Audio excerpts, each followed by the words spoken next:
Have you been thinking about retiring in Malaysia or maybe working remotely while enjoying a tropical lifestyle that's affordable, safe, and surprisingly modern multicultural country? Then you have probably heard of MM2H or Malaysia My Second Home.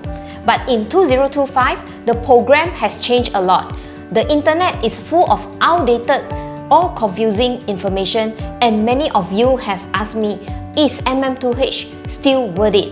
Today, I've invited Mr. Jason, who has been helping expats relocate to Malaysia for over 20 years with his father, who started the business. We are going to unpack the MM2H process, eligibility, and the real-life journey of moving to Malaysia through this program.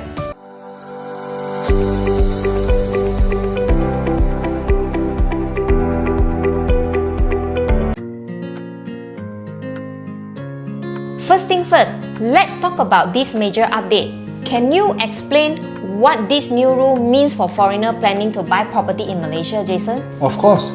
Now, the government has allowed property to be purchased before the MM2H visa endorsement, which is this will be counted toward to the fixed deposit withdrawal of 50%. So now you can buy a property within 2 years prior to your MM2H visa endorsement and still eligible to withdraw the 50% of the fixed deposit. Previously, the only property purchased after the visa was endorsed were eligible. However, if you haven't purchased any property before your application, after you have taken your MM2H application successfully, you must purchase a property in Malaysia within 1 year. So actually this new policy given foreigners a greater flexibility. Then you no longer have to wait until after the visa approval to purchase the property that you love. I see. That's interesting. I've met many foreign clients, especially for area KLCC, who thought they actually need MM2H before they could buy a property. Let's clear this up today once and for all. Do foreigners actually need MM2H to buy property in Malaysia, Jason? Okay, let me clear your mind. Actually, it's not really, because foreigners can purchase the property in Malaysia without MM2H as long as their property purchase price has fulfilled the state's minimum threshold. Then they can purchase the property directly already. Let's say KL is 1 million, Selangor is 2 million. So MM2H does not give you an extra rights to buy or extra benefits to buy. It's just a residency program and not a property visa. And this is where a lot of confusion happen. Some clients, they buy first, then they apply for the MM2H. And later they regret it. Can you walk us through the correct order for foreigners to actually follow if they are interested in both property and also the MM2H? Of course, Cindy. So the new rules has already slightly changed compared to the old rules. So the strategy also has been changed a bit. Here's what I will recommend. So for option A is for those foreigners who are first time coming into Malaysia.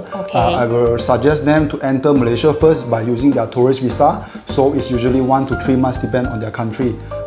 So they can come to Malaysia first and then to enjoy our lifestyle in Malaysia, to eat our food and to try our weather suitable for them. After staying in Malaysia maybe few months by using tourist visa, they think that the weather is good, the food is nice, and then they can directly go for the MM2H visa. For option B, which is the second option, is for those foreigners who have already came in Malaysia before and then they are planning to retire or live in Malaysia for their entire life. I will suggest them to go ahead to take MM2H application. So it usually takes around 2 to 3 months for the MM2H application.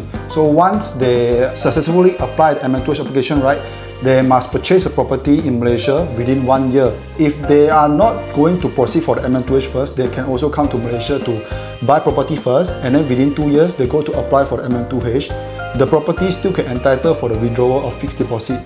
So usually how much percent they can actually withdraw from the fixed deposit, let's say after they buy the properties? If using the property to withdraw the fixed deposit, is usually 50% of the fixed deposit. The remaining 50% of the fixed deposit must put in the bank until you terminate your MM2H program. Okay, that's a great info, Jason. Okay, then Jason, who do you think MM2H is really suitable for 2025? So in the MM2H 2025 program, if you are planning to stay long term in Malaysia, whether you are entire retiree, business owner, remote worker, or who wants to bring your family or simply enjoy the stability for long-term visa in Malaysia, right? Then MM2H is totally for you.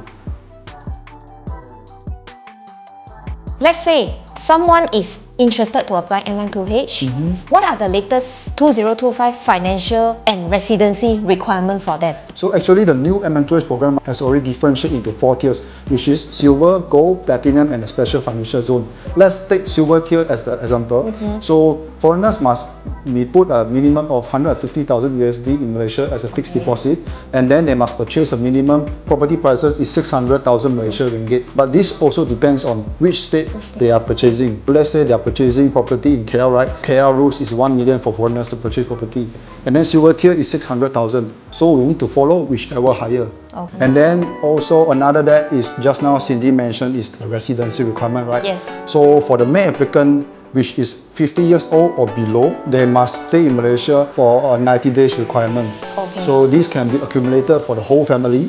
Let's say your son coming into Malaysia 30 days, and then you and your wife coming in Malaysia 30 days. So this will be counted as 90 days together. So for the male applicant is age 50 or above, right?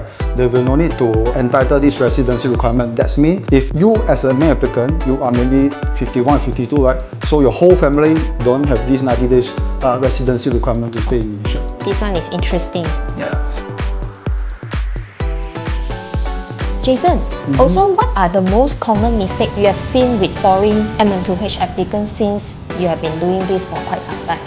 Yep. I can conclude in 2 common mistakes to avoid for foreigners, right? Okay. So first is the misunderstanding of property eligibility. Actually, if you are apply under the MM2H, right, you will not be limited to purchase any specific project or specific states property. So if you apply MM2H, right, you also can purchase the property in the whole West Malaysia, as long as you will fulfill the state's foreigner property purchase price requirement.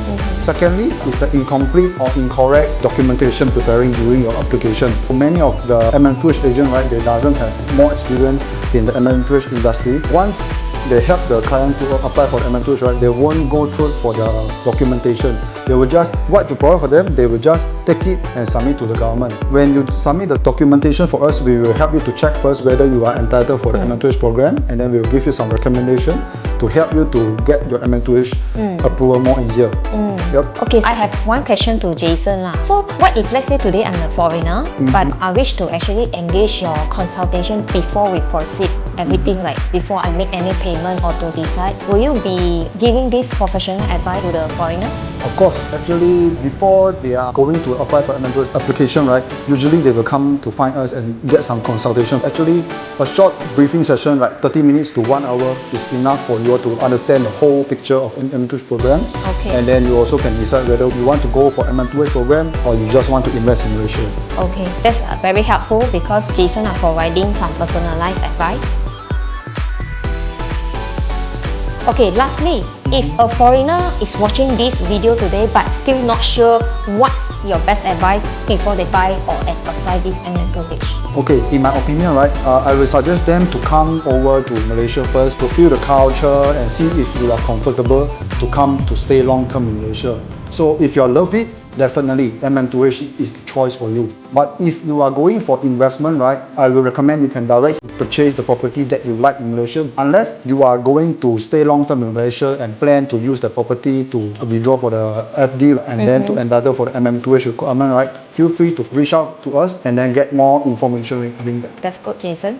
So investors, if you have made it this far, you are probably really serious about relocating or retiring in Malaysia, whether it's to enjoy better healthcare, lower living costs, or just a warm, friendly community. MM2H might be the solution. I've linked our trusted MM2H consultant, Mr. Jason. Contact in the comment box below. You can reach out directly to get a personalized assessment. As per Jason sharing just now, it will be just a 30 minutes briefing if you want to know more. Like this video if you learn something new, and subscribe for more foreign buyer guides. Watch the next video, why global investors are quietly entering to KLCC in 2025. See you on my upcoming video.